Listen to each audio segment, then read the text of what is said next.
Some players might think that this is a pretty bad deck, but I could see some potential in this deck. Not only is the ability to go through almost every single monster in your extra deck is unrivaled by any other deck in Yu-Gi-Oh! It also is a zombie deck, so the support to be able to recur those monsters back to your side of the field is phenomenal. I think that Mayakashi is a very, very fun deck to play and can possibly take some of your friends by surprise when playing against them. I'm TheCaliEffect, and if you guys want to see more videos like this, then go and destroy that subscribe button, but more importantly, go ahead and hit that notification bell because, well, we just too strong. I also want to take the time to give a special thanks to every single one of my Patreons. Without you guys, videos like this would not be possible. Also, a mad shout out to our newest Patreon, Jeremy Deshera. I hope I said your name right, and welcome to the clan, top dog. Without further ado, I present to you a competitive Mayakashi deck profile for this format. It's a really, really fun deck to play.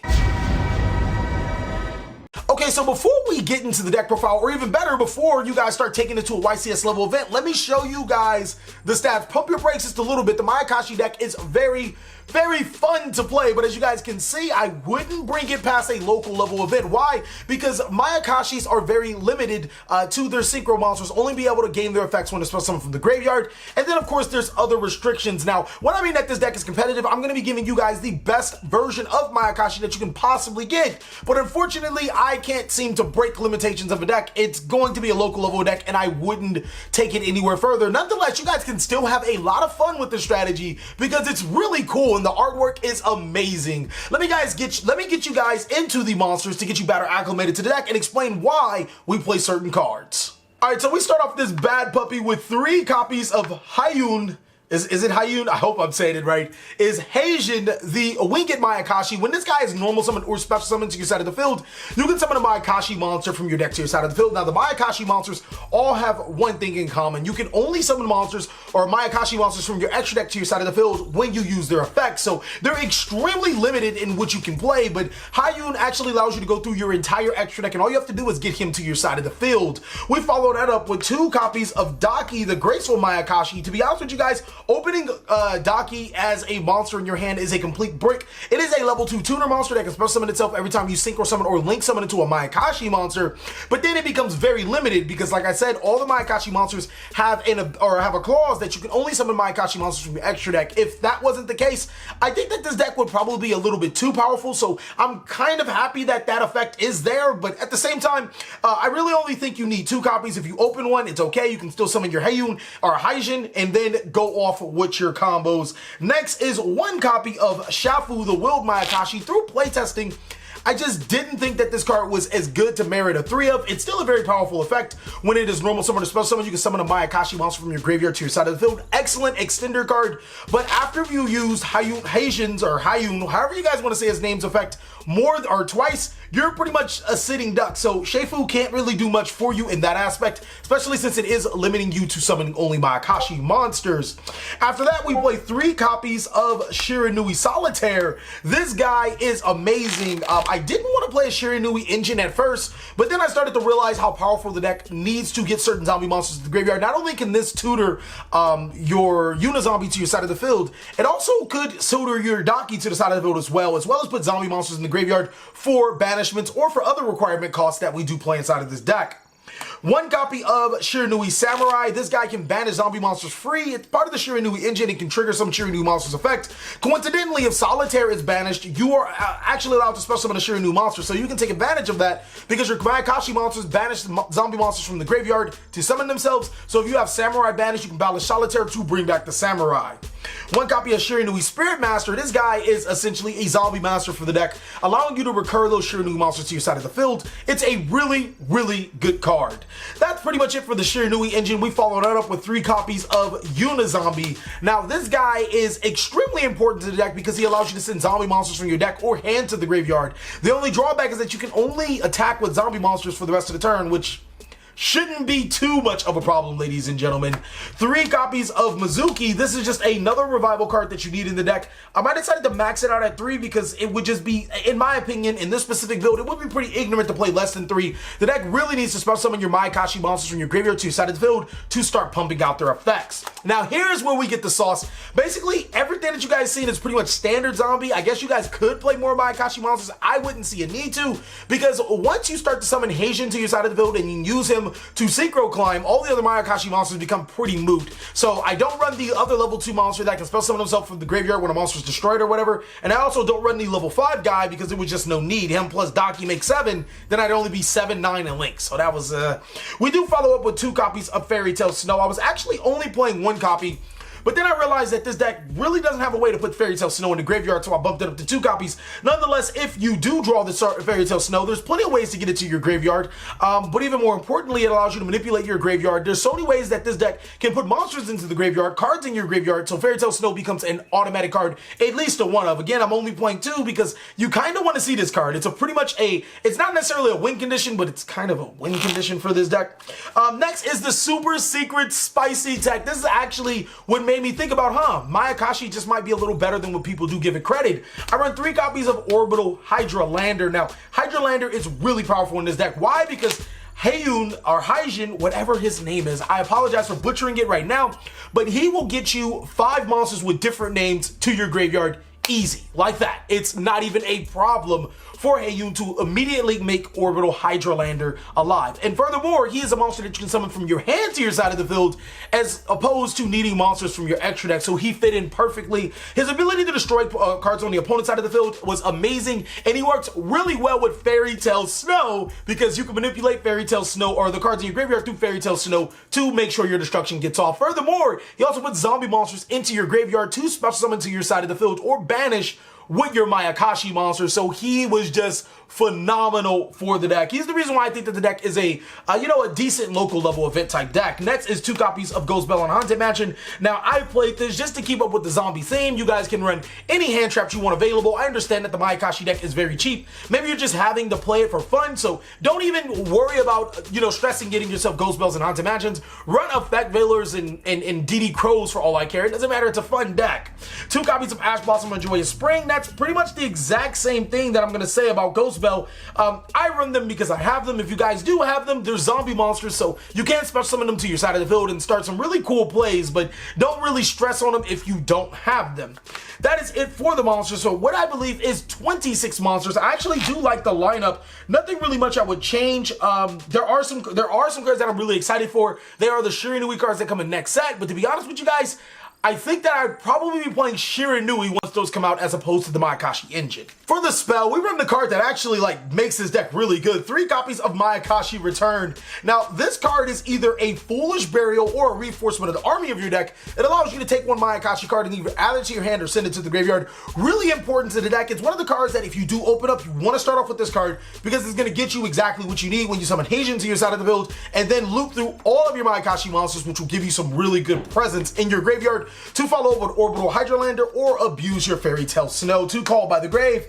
Everybody hates being hand trapped at this point in time, and Call by the Grave is just such a great card. Really good utility at stopping cards with graveyard effects. Even in the mirror match, I think it actually can do a lot of damage. 2 copies of World Legacy Succession. This is just an extender. For the people that can't afford World Legacy Succession, the Book of Life, it isn't a great card because it requires your opponent to have a monster in the graveyard, which isn't necessarily terribly hard to do, especially since you have a synchro monster that can do that. But World Legacy Succession is a little bit more consistent. It actually allows you to finish off with the Link monster and then activate this card to bring back 1 of your Mayakashi monsters to trigger their effects. 1 copy of Scoop Charge. You gotta play this card. Free summons to your side of the field. And then Monster Reborn, because not Bones, everybody in the first series played it. You gotta play it in this deck. It is an extender. 1 copy of Foolish Burial to send Fairy Tale Snow to the graveyard. You can send Mizuki, but more often than not, you're going to want Fairy Tale Snow in your graveyard with Foolish Burial.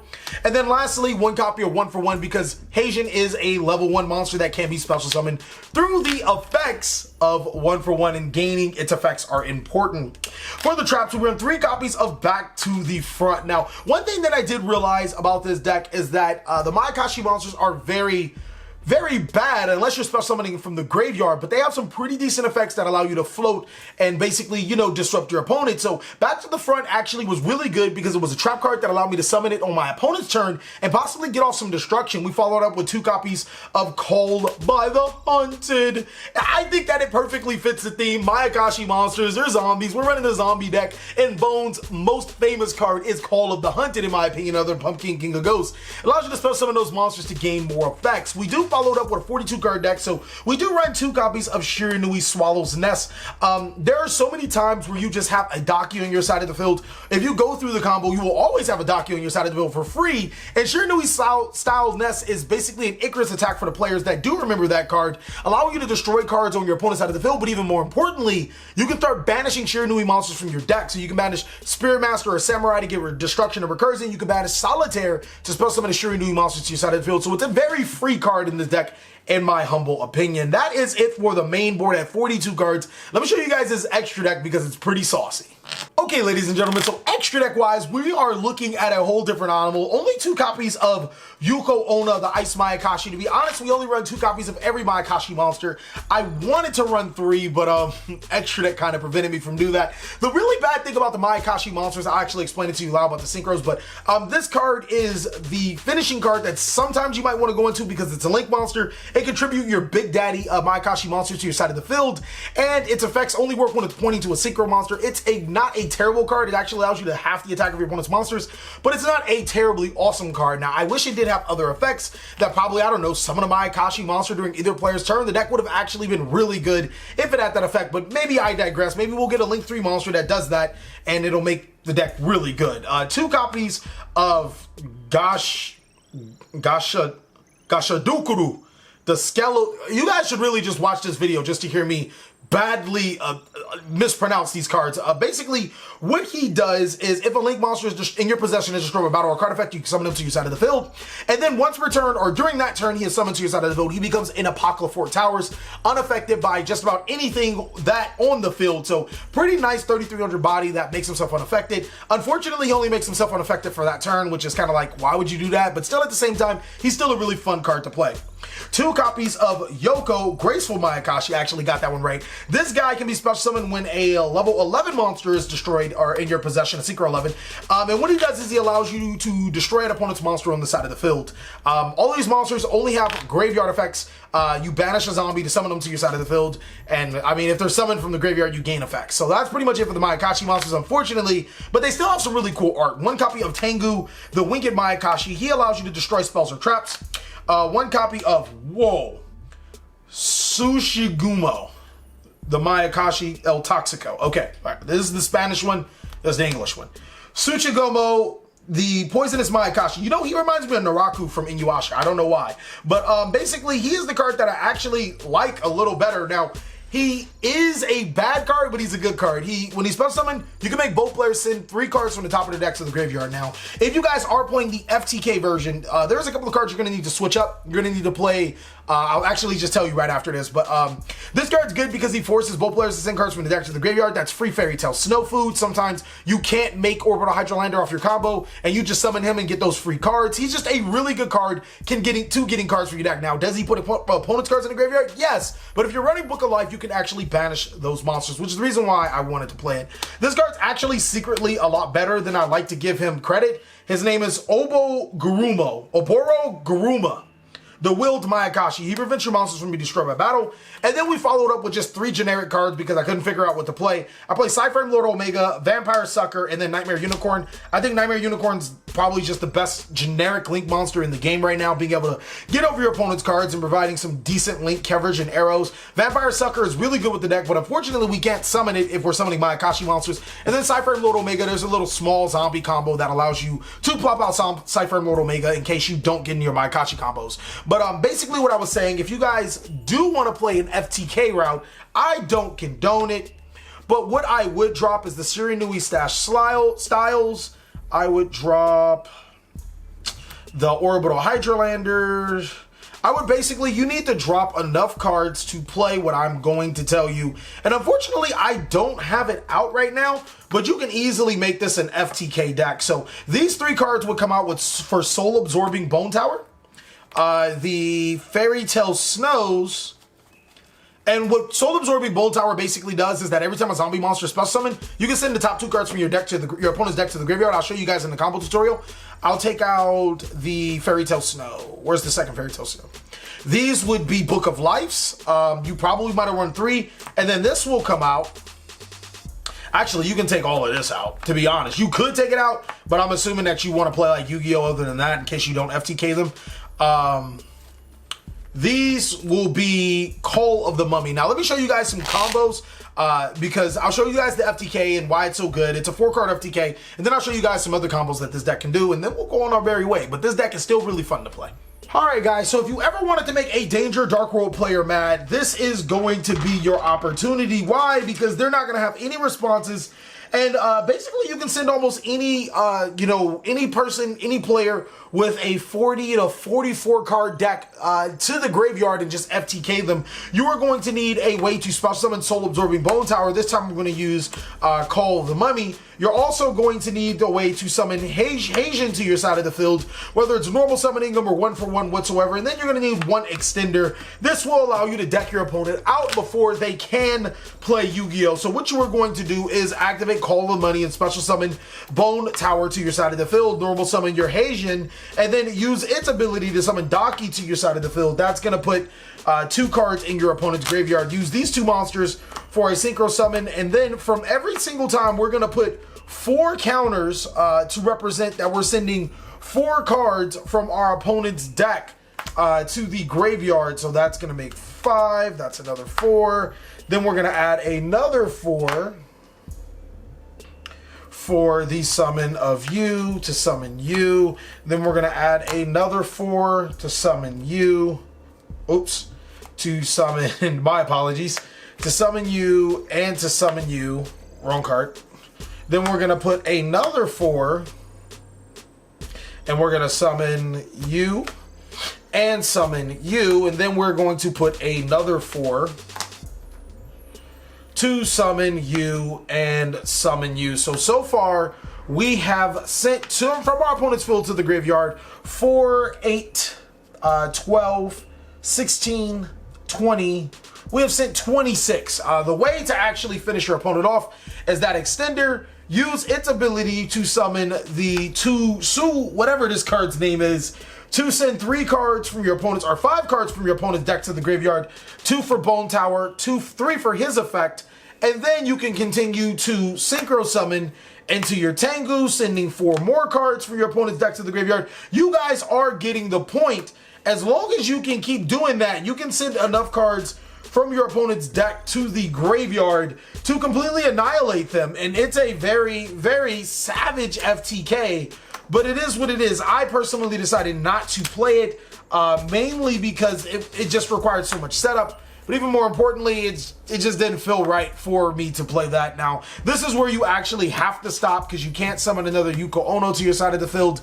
But you've sent quite a significant amount of cards from your opponent's deck to the graveyard, and you should be able to win on from there out. Okay, ladies and gentlemen, so if you are a zombie enthusiast, this combo won't necessarily scare you too much. It's gonna, be pretty simple. It is gonna require Unizombie, it's gonna require Shiranui Solitaire. You're gonna be able to make Cypher and Lord Omega just off of the Shiranui Solitaire, if I remember correctly. Yes, you're gonna summon the Solitaire, use this effect, tribute itself, special summon Unizombie to your side of the field, and then Unizombie's effect to send Mizuki from your deck to your graveyard. Mizuki banishes itself to summon Shiranui Solitaire, and now you have a level 4 tuner and a level 4 non-tuner, and you can use both of these monsters for a synchro summon into your Cypher and Lord Omega, or even an Exceed summon into your Vampire Sucker if you need some other advantage. If you made the Cypher and Lord Omega on your opponent's standby phase, you can use Omega to put the Mizuki back into your graveyard, and then use this effect again to banish an opponent's card from their hand.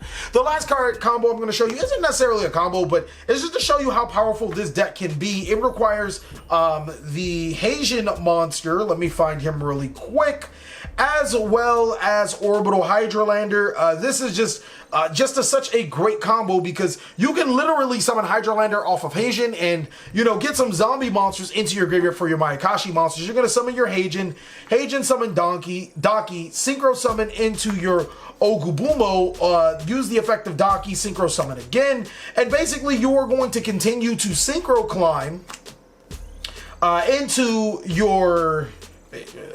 Yeah, you're going to continue to synchro climb into every single one of your monsters from your extra deck, but the important thing is that you'll be able to summon your Orbital Hydralander to your side of the field and have so many zombie monsters from your graveyard to be able to use Orbital Hydralander's effect, sending monsters from your deck to your graveyard. And as long as you don't send Heijin from your deck to your graveyard, Orbital Hydralander is going to get its effect off. I just thought that that was something I'd really love to show you guys. And if you just so happen to send a Fairy Tale Snow, it's not going to be much to stop you because then you'll be able to use Fairy Tale Snow's effect to banish those said cards. Thank you guys so much for watching another segment of the Cali Effect. I really hope you guys enjoyed this video. If you did, go ahead and give it a like. And if you didn't, let us know down below in the comment section what we could do to be better. Please like, comment, subscribe, but most of all, enjoy. I hope you guys are having a great day like I am. Watch out for that duel video, guys.